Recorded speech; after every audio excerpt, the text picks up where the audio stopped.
Pyabba, woman Pyabba, Tom Tom call back and lemongrass. Mini root, gully root, granny backbone. Dead man get up and live and to rope. Cool bitters, carina bush, and the whole compel and swede. Sweet brown cow tongue and the granny scratch scratch belly full and the gozo weed. She had put up the mama, fill up the papa, chinkweed, strong back, rock and terry. She in the roots, saucy perilla, Madam Fate and the duppy body, vervine fit feed, duckweed, busy spirit weed and the bamboo root. Dippy dippy milkweed and the happy bush, and the one they call puss in boot. Greet my Caribbean people. This is Caribbean Diaspora Connect. My Caribbean people, I'm your host, Andrew and Meegan, broadcasting live here from WBCA 102.9 FM, Boston Community Radio Station. And we're really pleased and happy that you have joined us as we have an exciting program, clinical trials, medical research solution, and my co-host, Meegan Scott, who I'm delighted to introduce, will be speaking more to us on this discussion. Meegan hails from Jamaica. She is strategic management consultant and founder of the Magate Wildhorse Inc., New York, and the Community of Practice for Caribbean Immigrant Entrepreneurs and Magate Wildhorse Limited, Toronto. She's also the publisher of the Noises and the syndicator business column, the Marathoner. Meegan, how are you? It is with great pleasure to have you on Caribbean Diaspora Connect, where we provide news, entertainment, culture, and we're so delighted that we're back on to update our Caribbean American listeners and friends of the Caribbean in the city of Boston and surrounding neighborhoods, as we have the radio talk and we're speaking to a wide audience, and I know they'll be very delighted to hear more. Meegan, the floor is yours. How are you? Greetings. Thank you, Andrew, both for the opportunity to partner with you on delivering this and future episodes to your audiences, to our audiences in Boston. Greetings, listeners.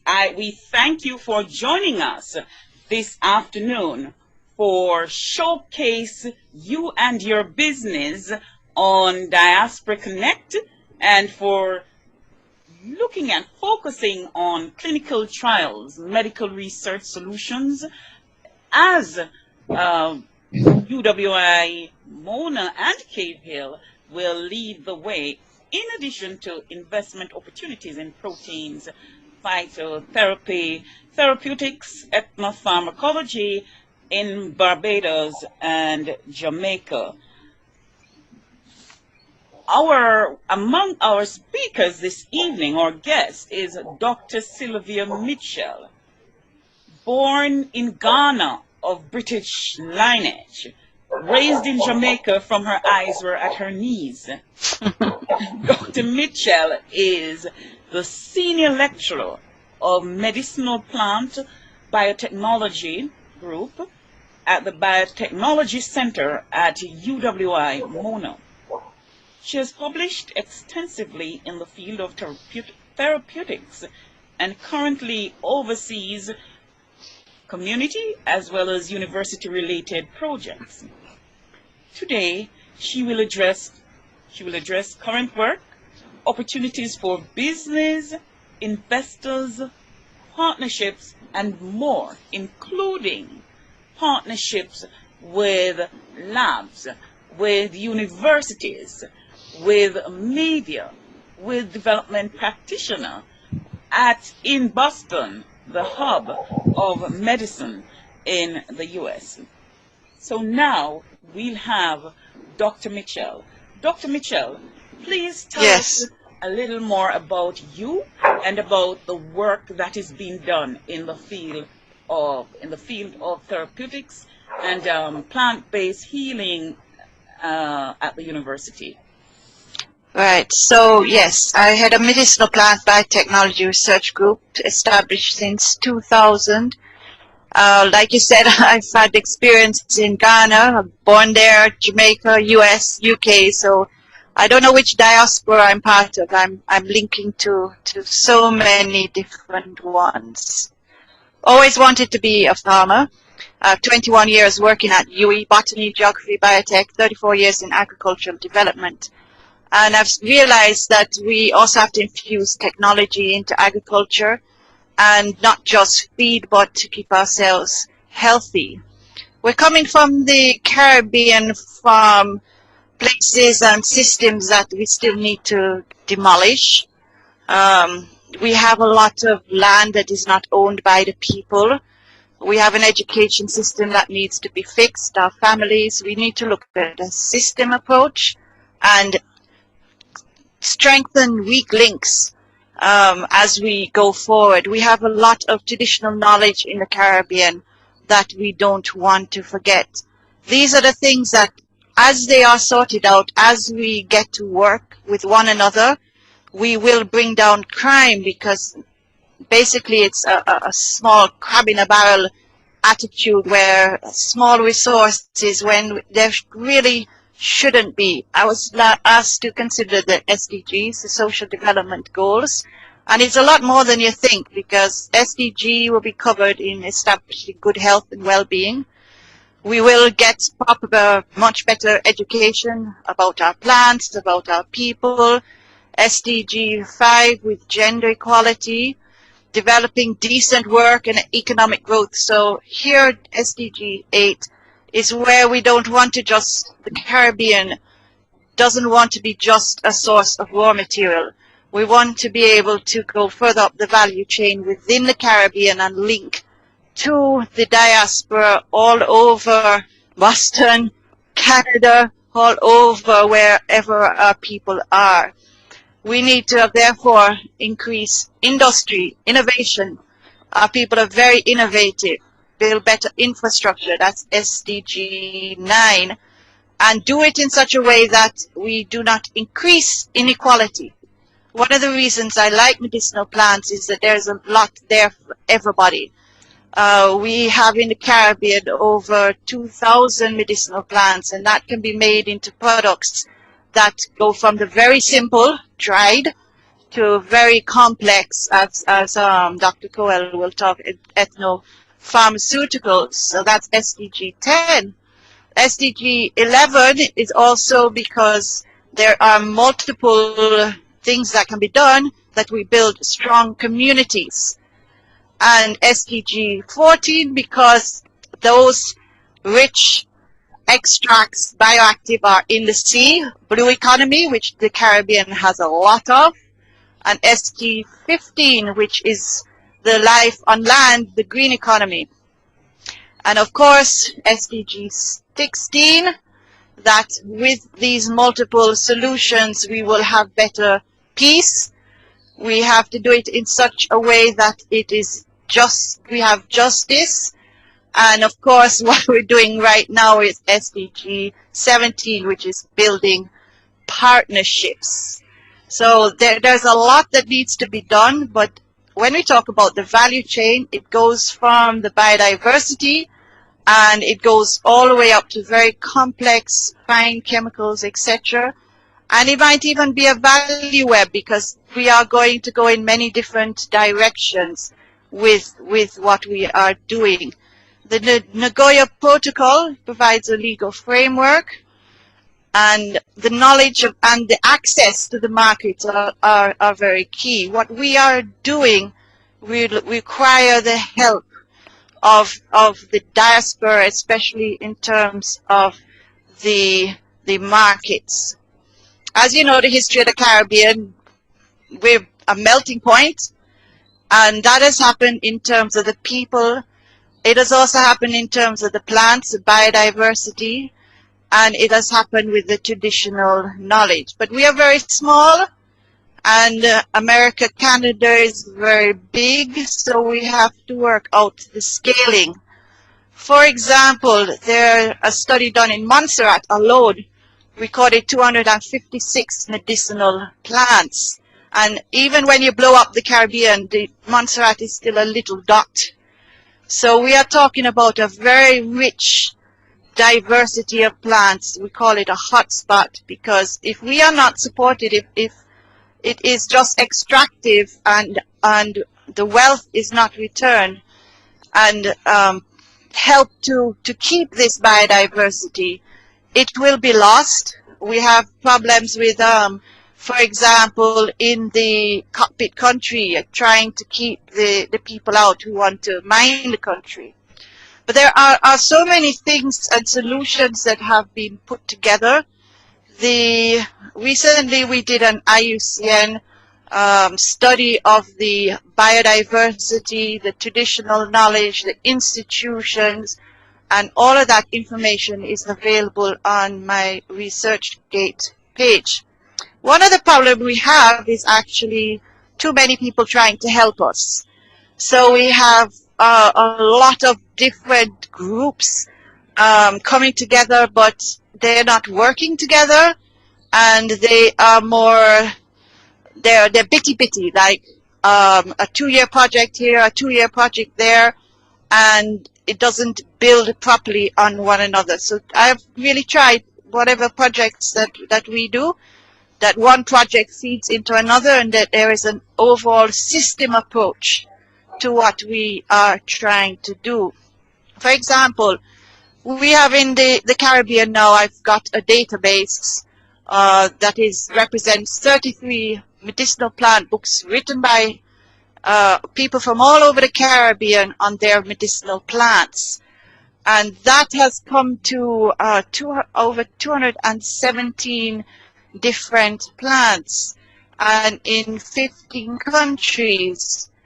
And when you put that all together, that's a listing of over 3,566 medicinal plant species. And yet that just represents what we have been able to put together. The low numbers in some countries is just because we have not been able to get into those countries. The Caribbean is very diverse in terms of which language is spoken, etc., etc. Dr. Mitchell, I know that my listeners are listening, and some of them is not too up to the standard. So you said the plants are linkages to the biodiversity, because we have to give them the Yes. Good. So you hear that, Yes. listeners? So all the little bush tea, and because we're talking floriculture too, that's part of the Caribbean culture. So the Right. tea where you go in the garden and pick and all of that, it is connected to the biodiversity. I like to Biodiversity is biological diversity, so it's the diversity of living organisms. So it would include plants and animals. When you just talk about how you're using plants for like health, you call it ethnobotany or folk medicine. Folk medicine can be more than plants. Sometimes they use a few animals as well. Mm-hmm. So when we put together the medicinal plants, the most common ones in the Caribbean are things like vervain, physic nut, pear, fever grass, leaf of life, castor bean, soursop, cerci, and there is a traditional medicine of the island that have done these ethnomedicinal studies. So we can definitely say cerci is the top Jamaican medicinal plant. I don't know if you know that. Followed by leaf of life, aloe. And let me tell them too, in some of the islands they don't call it cerci, they call it bitter bush. Right. Oh. So when you're searching, you have to look for it according to the scientific name, not the common name. And that is very important. So our need right here is to actually put pictures to these plants and have this database available. But like I said, probably for a cost, so that we can put the money back into making sure that these plants are always around for everybody to use. So we don't want that we see these things and then they disappear. They're made into many different products, and there's so many opportunities here for people to work with the Caribbean. From the primary, the dried, the powder, the spices, the teas, the dyes, products like neem oil, tinctures, functional foods, nutraceuticals, essential oils, and you could go right up into the phytopharmaceuticals that you, Dr. Cohall will talk more on. So we have actually modeled the space. We know who is doing what. We actually have a list, like I said, of the industry and the names of the people. Just thought I would finish with a few plants and products. So aloe, for example, can be made into many products. We've done research with bottle brush, and this one is important. It's not traditionally thought of as a folk medicine, but it is being used. It was imported, it has got naturalized, and it is active against the bacteria that you tend to find in hospitals. I don't know if you know, if you're going to hospital, sometimes you come out sicker than when you went in. That is because of something that is antibiotic resistance, MRSA, methicillin resistant, Staphylococcus aureus. And this bottle brush is actually active against it. So we have in our arsenal, in terms of what we have been able to research and see what people are using, nearly basically anything you can think of, there are plants for it. Whether it's cold, fever, antibacterial, antifungal, and so on. And our medicine tends to be more to keep us healthy, preventative than even curative.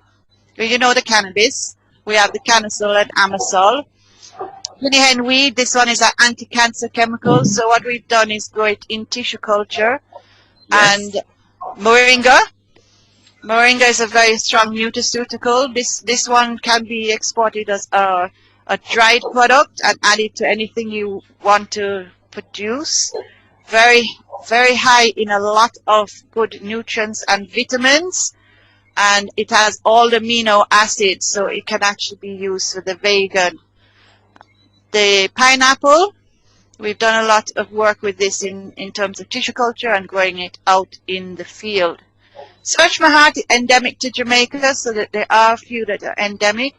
This one is good to increase your immune system, and we have a lot of cold bushes in the Caribbean.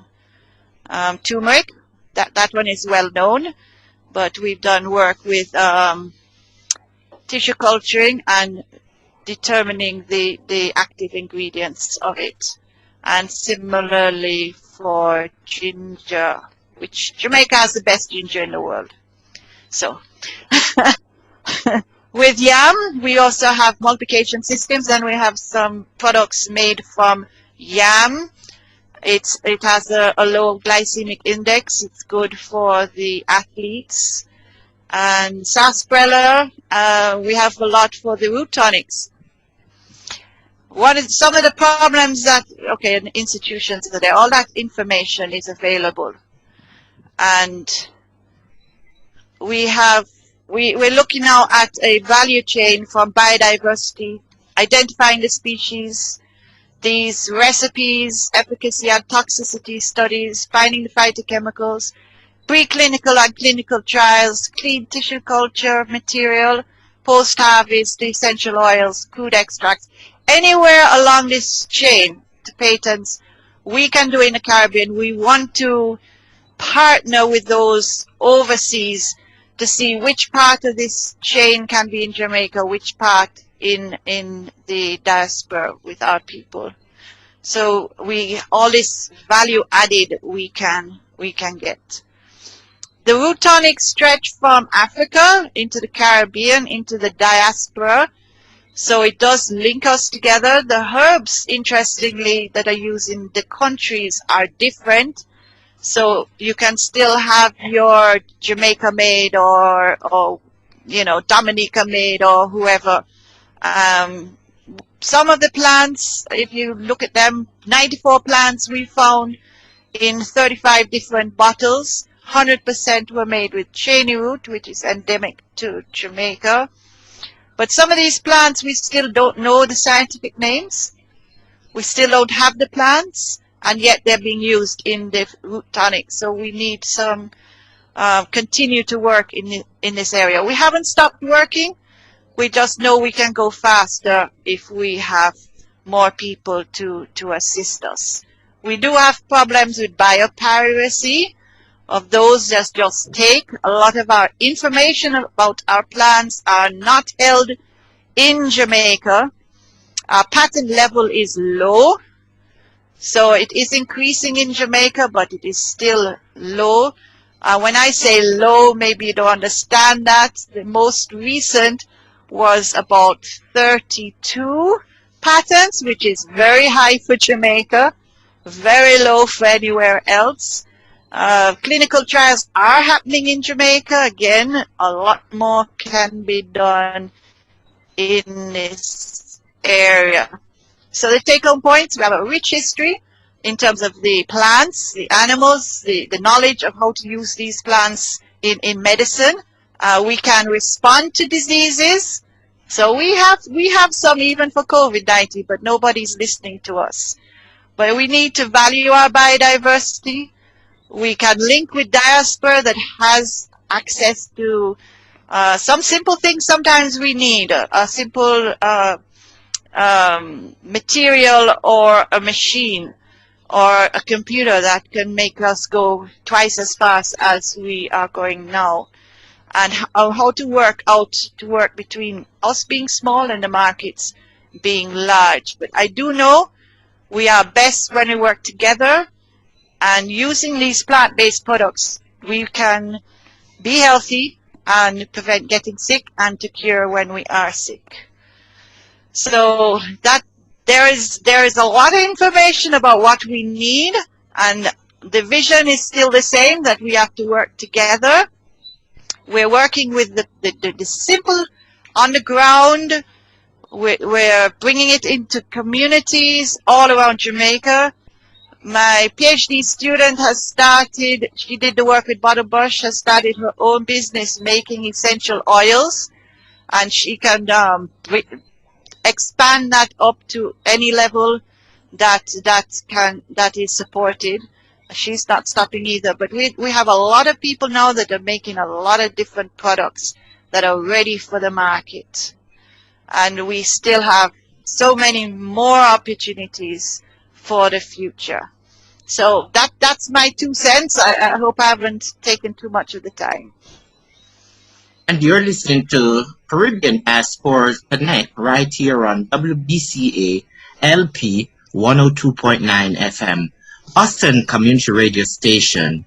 Yes, that was Dr. Sylvia Mitchell. And you guys hear how much opportunity there is in the herbal medicine, some of the stuff that you are drinking at home. I know while I'm here in the diaspora, I don't forget my bush tea. I have a bag right up on the fridge, ready. And then the opportunity for diaspora to invest in the market, to provide some exchange. And Dr. Mitchell, absolutely agree. The diaspora connection to development is much needed, and we're going to action the call here in Massachusetts, because I always say to people, Massachusetts is the brain of the United States. So we're fully on board to see how we can push forward, some of these, because right now we're in this COVID, and COVID seems like it's not going away at all. Meegan, it is such a pleasure to see your wonderful guest with us, and Magate Wildhorse is the leading, which the co-op for entrepreneur skills. We can't leave out Meegan. And with us, let's not forget, we do have Dr. Cohall with us also, right, Meegan? Yes, we do have in studio Dr. Damian Cohall. And we will be, thank you, Dr. Mitchell, for that wonderful presentation.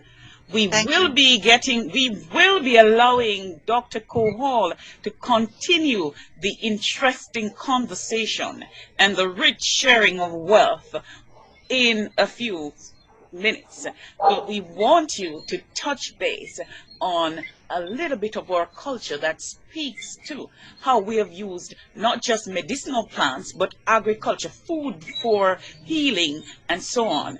But even before we do that, we want to remember, why are we here this week? We are here because it is Global Entrepreneurship Week. Global Entrepreneurship Week 2020. There in the U.S., more than 500, the count has gone up. Hundreds of organizations have joined the 180 countries who are celebrating Global Entrepreneurship Week. It's a time, November 16th to 22nd this year, when we pause to celebrate entrepreneurship, the job creation they've provided. Public entrepreneurs, those are the ones in government who facilitates entrepreneurship. This year, the themes are inclusion, and we know that it's not a level playing field for everyone when it comes to doing business and growing what we like to call mainstream size ethnic businesses with that mainstream size Caribbean and diaspora businesses with the ethnic flavor. It is also, there are barriers related to trust, to racism, and so on, and resulting from racism, resulting from just very much experience. We do not come from, we came from the plantation to get a solid degree and a nice job in government or university and so on. That's what was the thing. Not talk about you're doing business. Huh? What kind of madness is that? But now we know that we must do business, and COVID has taught us that we must put purpose and profit together. But it's not my show today. It's Dr. Damian Cohall and Dr. Sylvia Mitchell, who is your key experts this evening. But before we go, I'm going to ask Andrew to let us have, first of all, let us just introduce Dr. Cohall, and then we'll take the break and come right back to Dr. Cohall. Right. So, Dr. Cohall, we're so excited to have you here with us. Just say a brief while we will shift over to a short musical, and then we will be back to you. Dr. Cohall, welcome, sir. Thank you. And I want to say a special big up to all of my diaspora listeners this evening. You're here in a Jamaican accent, even though my particulars would indicate that I am aligned with Barbados. So just let me give you a quick background on myself so that I can put my presentation that you will hear shortly in context. So my name is Dr. Damian Cohall. I am the Deputy Dean of the Faculty of Medical Sciences at the University of the West Indies, based in Barbados. So I'm based at the Cable campus. And that is important because I know within the diaspora, especially in Boston, there are a lot of Barbadians. I know there are Jamaicans as well, but some of my Barbadian friends here in Barbados, they speak about their family that hail in the US, particularly in Boston. I have a very extensive record in researching medicinal plants. I can't say it's as extensive as Dr. Mitchell, but my contribution here this evening, while highlighting some of the key elements of what was described by Dr. Mitchell, I'll be speaking a little bit more about the business creation aspect that I am certainly keen on, and I will be able to share with the diaspora how you can assist in moving the medical research that we do at the University of West Indies, especially here in Barbados, to commercializable products. So, listening viewers, I'm happy to share with you, and I'm looking forward to your input in my points later. And thank you, Dr. Cohall. And just before we move into the musical treat, let us also be aware that this call, we are inviting mainstream USA, mainstream Boston to partner with us. We want diasporians, and we want mainstream US businesses and other diasporic groups to come to partner with us to create these health, environmental, agricultural solutions that will solve some of the world's most wicked problems when it comes to healthcare, when it comes to medicine, when it comes to agriculture, environment, and sustainable development at large. Thank you again. We'll Dr. be right back.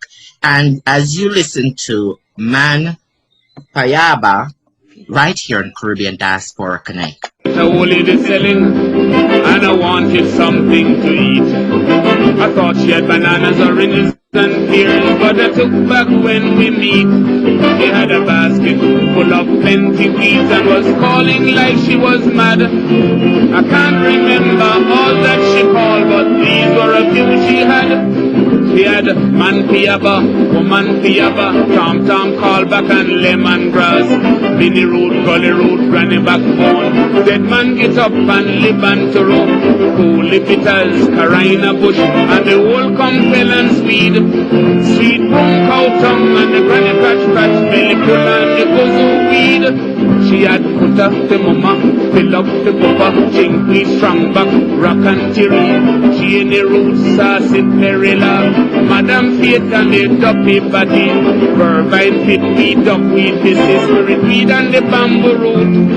Dibby dibby milkweed and the happy bush, and the one they call puss in boot.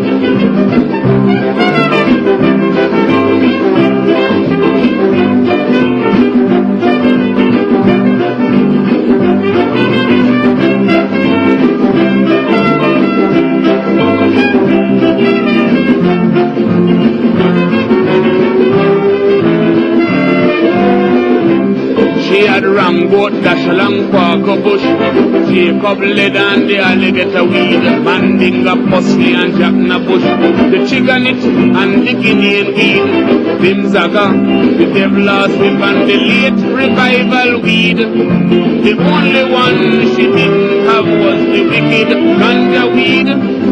I said to her, now dear lady, weeds are good, I understand, but weeds don't have a meaning to any hungry man. If you had bananas, yam and peas, I would have happy when we meet. So go back home with all your weed and bring something to eat instead of man Pyabba. Man Pyabba, tom-tom, callback and lemongrass. Mini root, gully root, granny backbone. Dead man get up and live and to row. Coolie bitters, carina bush, and the whole compel and swede.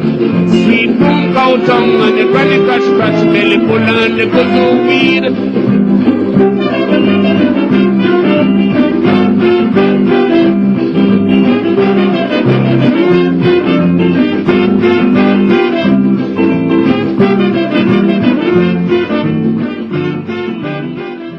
Yes, all those kind of weed. That's what I hear from my grandparents. You're listening to Caribbean Diaspora Connect. News, entertainment, and fairy culture. And some of the fairy culture I'll never forget.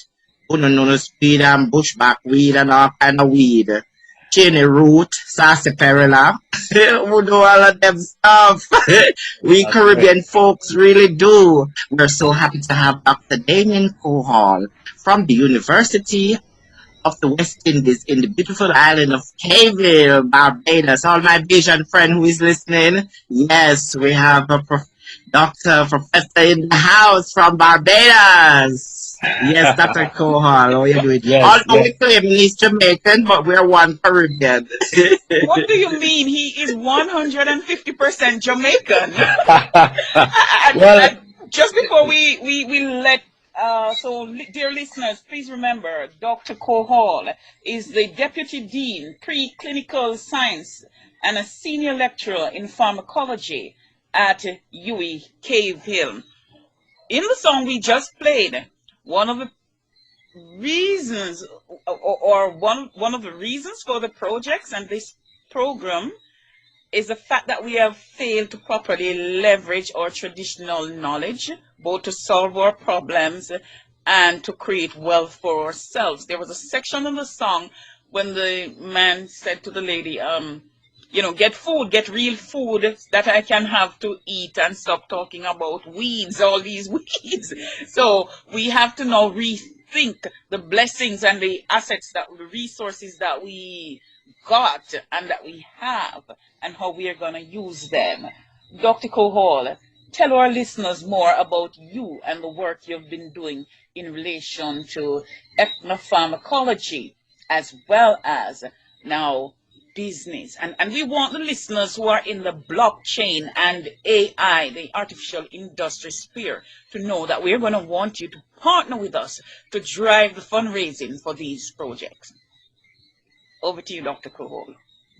Well, thank you again, panelists, and and also again a big welcome to all my viewers within the diaspora, mainstream business community, fellow colleagues from the UWI and other universities that are also participating in on this call.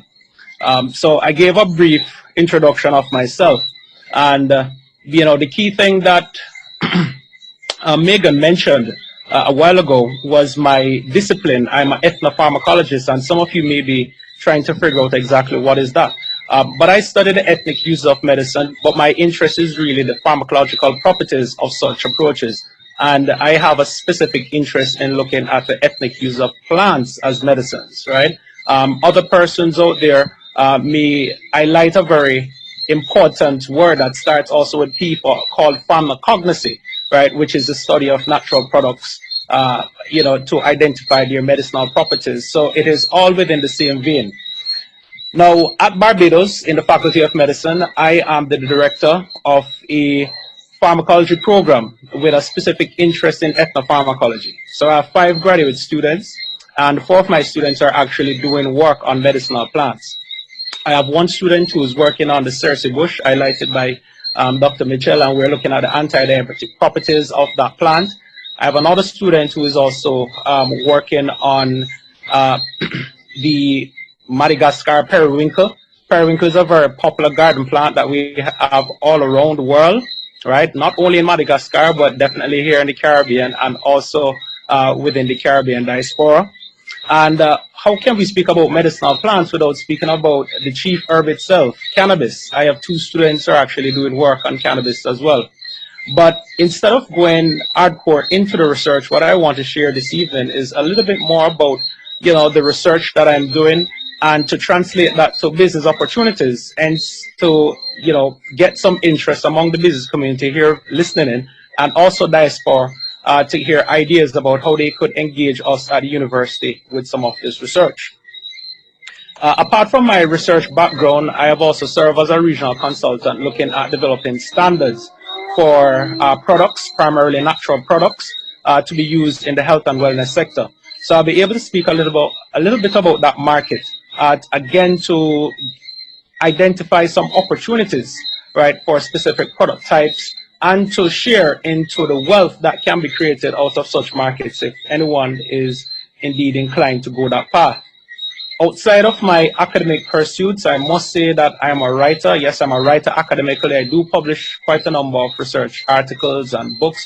One of my interesting books that I published in 2014 was actually a book on medicinal plants of Barbados. When I was listening to Dr. Mitchell's presentation, I noted that within Barbados, she had about 82 species of plants being identified for medicinal purposes. And again, her findings were pretty much on point, because in my book, I was able to find just above 80 odd species of plants which were used for that purpose. And the purposes range from a variety of uses in communicable to non-communicable conditions.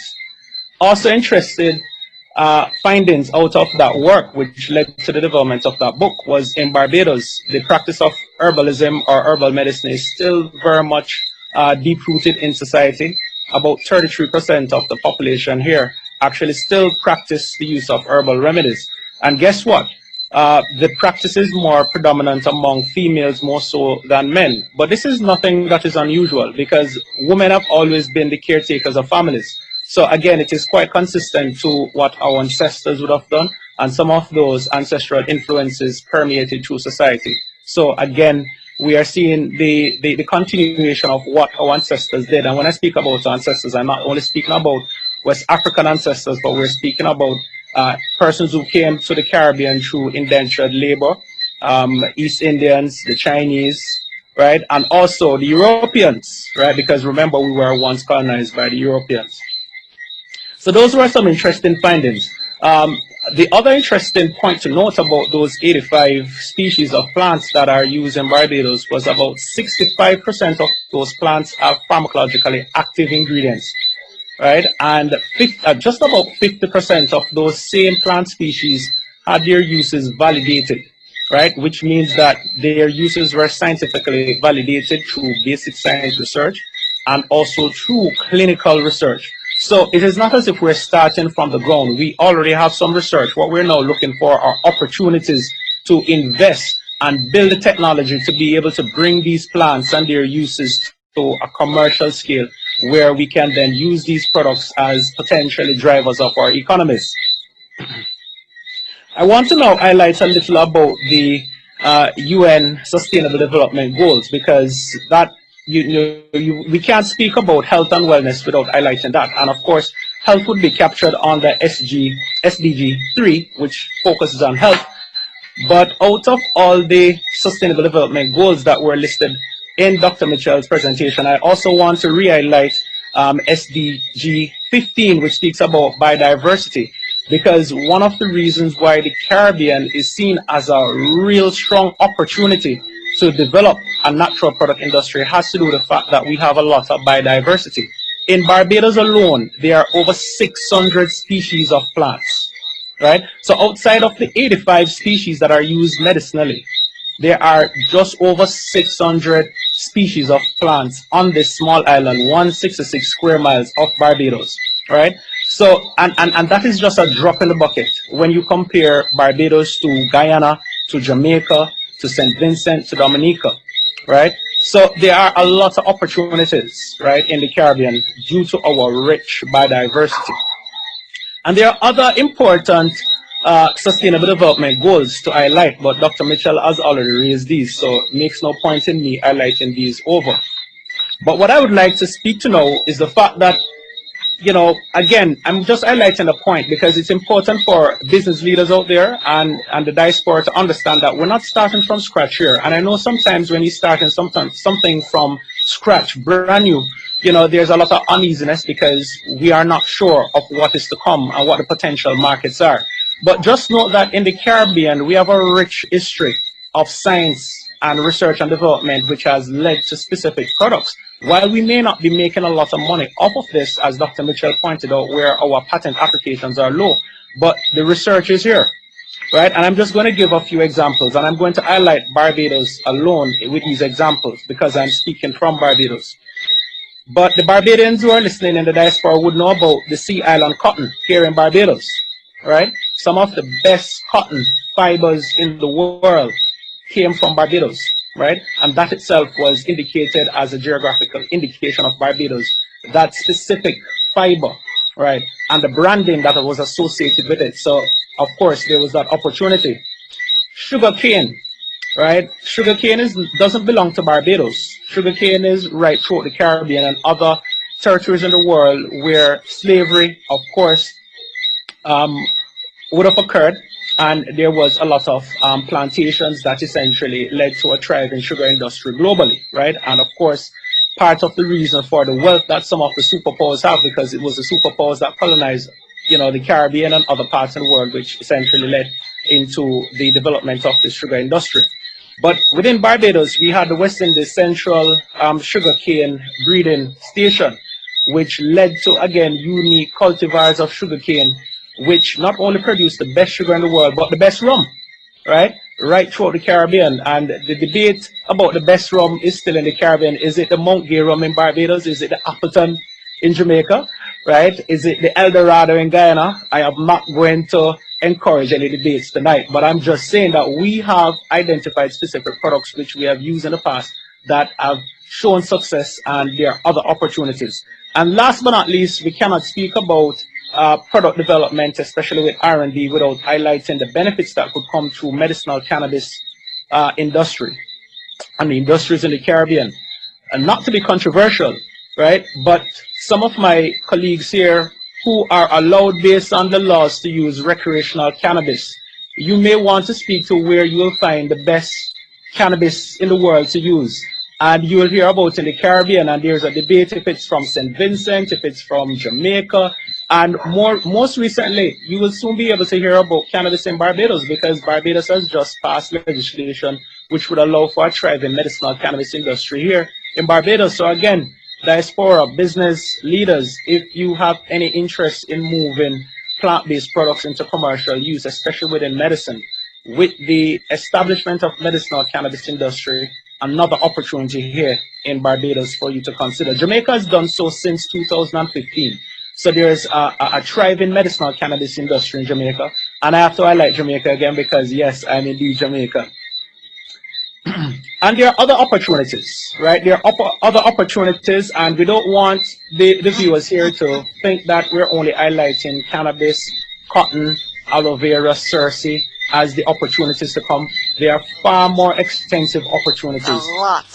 A lot that can be built on, right? All we need is the technology to move these ideas into commercial product. And before I speak about that very briefly, I just want to give you a touch of the markets that are out there for these products. So let's talk about health and wellness. And we're not talking about curative medicine. We're talking about preventative medicine. A lot of the plants that we have in the Caribbean, they were used by our ancestors, right, and our foreparents to prevent diseases, to prevent conditions, right? So if we're focusing on the nutraceutical and the cosmeceutical markets alone, we're talking about anywhere that range up to 639 billion US dollars, and those figures were estimated in 2017, right? And that is the health and wellness sector. We're talking about nutraceuticals, we're talking about cosmeceuticals, we're talking about other functional foods, right, that we can develop by using the medicinal components of plants to fortify those foods. So there are a lot of opportunities.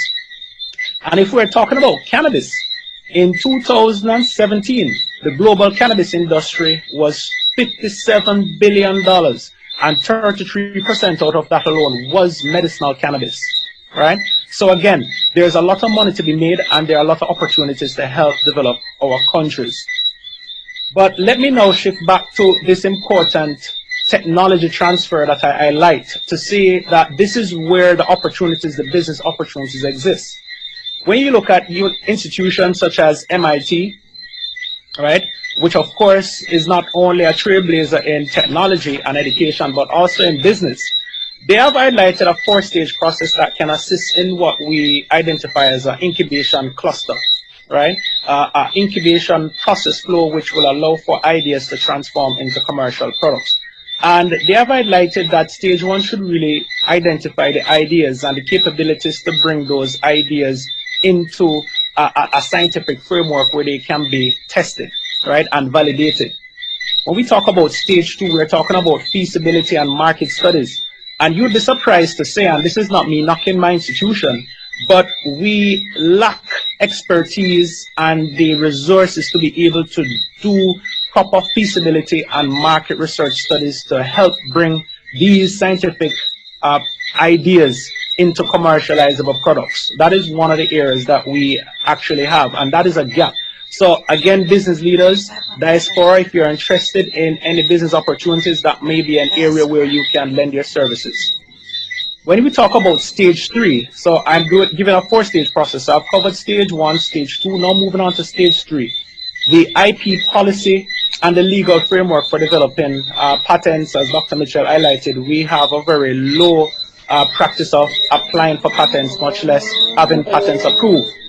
This is another opportunity where we can certainly get some enhancements. We do have a IP policy in place at the university and a legal framework which will allow for patents to be explored.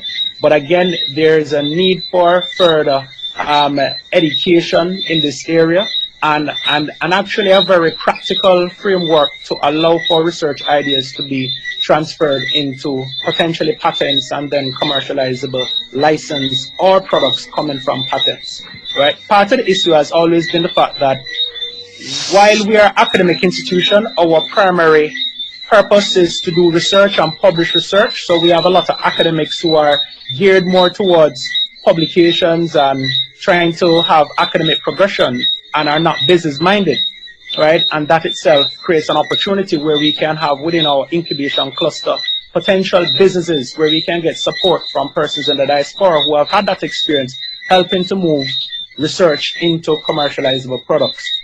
The last stage of the process really speaks about getting the actual IP uh, well approved and licensed. And again, that is an area where we certainly could take some lessons from the diaspora and business leaders. So in wrapping up, ladies and gentlemen, I just want to highlight some key points here. We do have some systems in place at the UWI and in the Caribbean, and we do have a precedence of science being used to drive agricultural products to benefit not only our health, but to also certainly help us with our food security. But there can certainly be improvements, right?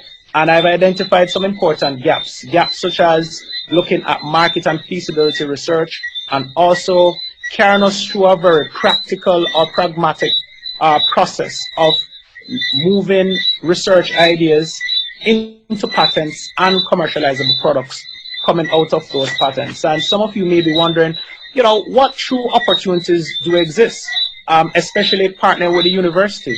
And what I can say is my campus, because I can't speak on behalf of all the campuses, but my campus is quite keen on looking at establishing PPPs, private-public partnerships with private sector, right? And so there are some resources that we have that we can leverage in terms of our research equipment, in terms of our expertise and knowledge.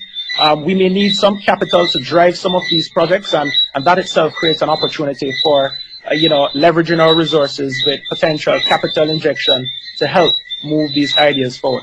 So hopefully I didn't take up too much of your good time this evening, but I just wanted to share those ideas to open the discussion floor to how we can actually work together to get things moving, especially within the area of natural products and the use of okra medicines and bringing into mainstream medicine. Thank you.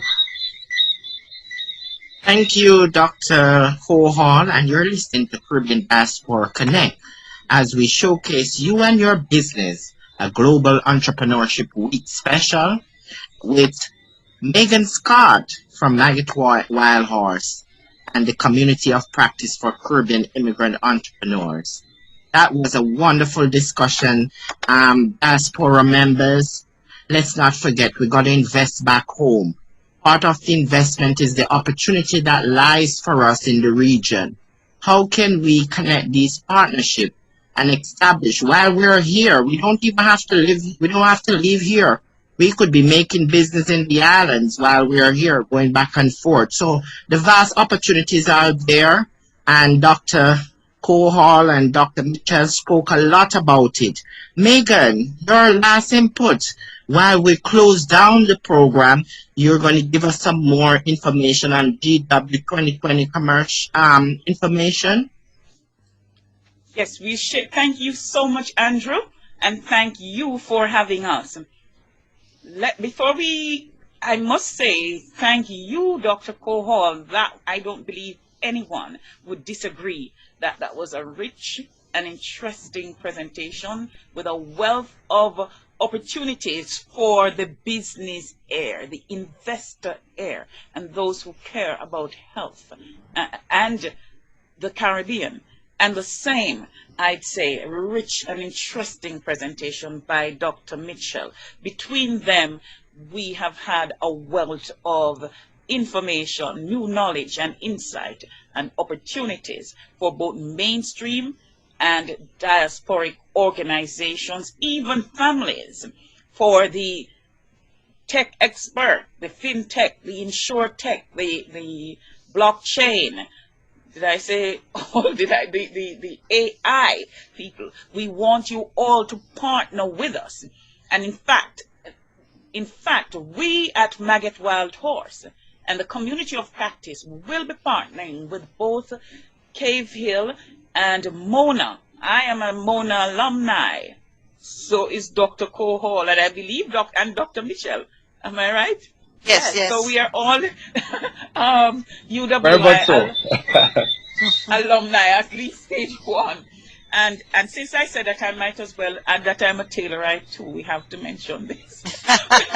Overnight. Taylorite. Oh, there you go. Meegan, you see the trouble you caused it. you know. And so we want to, Andrew, I think he's been a little humble here in not mentioning that his Authentic Caribbean Foundation, another of the entities through which he serves as a diasporian, and he focuses on children with disability in one of his programs. So that's another health issue there in one context. He's also a member of the Community of Practice for Caribbean Immigrant Entrepreneurs, his organization, and an active participant. In fact, he was a moderator at BIDEM, the International Caribbean Diaspora Entrepreneurs Conference and Trade Show, at which Dr. Mitchell placed the hot topic on the table that we are looking for investors and driving entrepreneurship in other areas, but not in research in the university. Because interestingly, we had speakers on commercialization and IT and the contribution to GDP, but we never bothered to look for monies for them. I don't know if we assumed they had their own monies and so on. So we are glad to tell you that we are working on a market systems development project, so that now private sector and academia can come together, international development, governments and civil society can come together to help UWI, Mona, and other campuses may join eventually down the line. Yes. To make this happen, so that academia can focus a lot on the research, but that they will also put business and entrepreneurship into it. That we will have incubators for ensuring that the young graduates and students in practice begin, and even in the community, people in the community who want to can begin to incubate their businesses. But we also know that many times, though incubator, I'm getting the wrap-up signal, though incubation helps, you also need accelerators for stronger businesses and so on, and we need to put them in a market systems environment where they'll be able to operate in the real market and not cushion, because afterwards then they will fail. So since I'm getting the wrap-up call, I'm just going to let you know quickly. Here's what we are asking of you, Boston, Massachusetts, USA, and other diasporic markets that is listening here. We want you to contribute, to come forward, join us in supporting this project. Bring your technical experts. Give your donations, and we are not saying donations, so let's say contribution. Invest and earn a profit in this. Amen. We're looking to earn at least 400,000 to get started in a proper, sustainable way for making this happen. That's not a lot. 400,000 US dollars is monkey money to raise for when you think of the return on investment. So thank you again, ladies and gentlemen, Dr. Cohall, Dr. Mitchell, Andrew, and I turn over to Andrew. Thank you very much, Meegan, and everyone who is listening here on Caribbean Diaspora Connect. Remember, it's time to invest back home. There's many opportunity. And this week, the Global Entrepreneurship Week is a series that will be showcasing how there is so many opportunities in the Caribbean region for you to invest. Even at your physical skills of connecting us with research, connecting us with technical assistance, connecting us to get the proper infrastructure. Those are some of the things that we call you're investing. You're investing back home to build a better, stronger Caribbean. And it was with great pleasure that we have the doctors in the house, Dr. Mitchell and Dr. Cohall. We're so happy. You're listening to the Caribbean Diaspora Connect. We keep you informed. The voice of the Caribbean right here in Boston, Massachusetts. Stay tuned for more program as we take it out with some public announcement.